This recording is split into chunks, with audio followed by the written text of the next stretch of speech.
खाली मोबाइलवा छौड़ी ले लियो पहचान गे। लोटवा पनिया लेके जाही करे जवनिया दान गे। लोटवा पनिया लेके जाही करे जवनिया दान गे। हमें मांगियो गे छौड़ी बहन ही नसान गे। हमें मांगियो गे छौड़ी बहन ही नसान गे। लोटवा पनिया लेके जाही करे जवनिया दान गे। लोटवा पनिया लेके जाही करे जवनिया दान गे।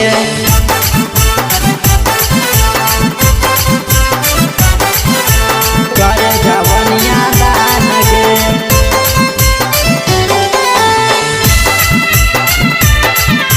लोटवा पनिया लेके जाही करे जवनिया दान गे।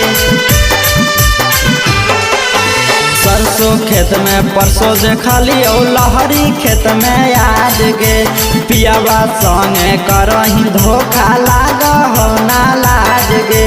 लाग हो ना लाज गे। सरसों खेत में परसों जे खाली औ लहरी खेत में आज गे। पियावा संगे करही धोखा लाग हो ना लाज गे। माफ नहीं करतो छौड़ी तोरा भगवान गे।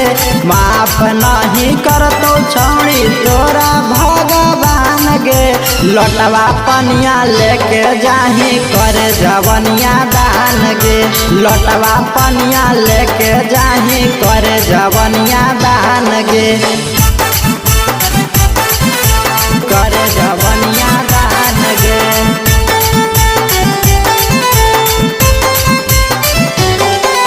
लोटवा पनिया लेके जाही करे जवनिया दान गे।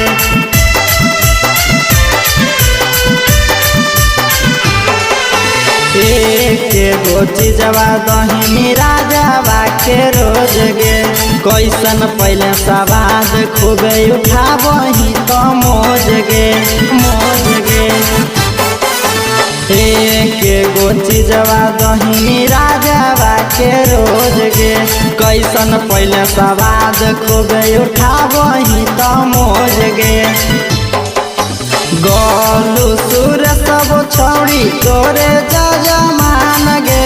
अवधेश्वरा जनम छौड़ी तोरे जजमान गे। लोटवा पनिया लेके जाही करे जवनिया दान गे।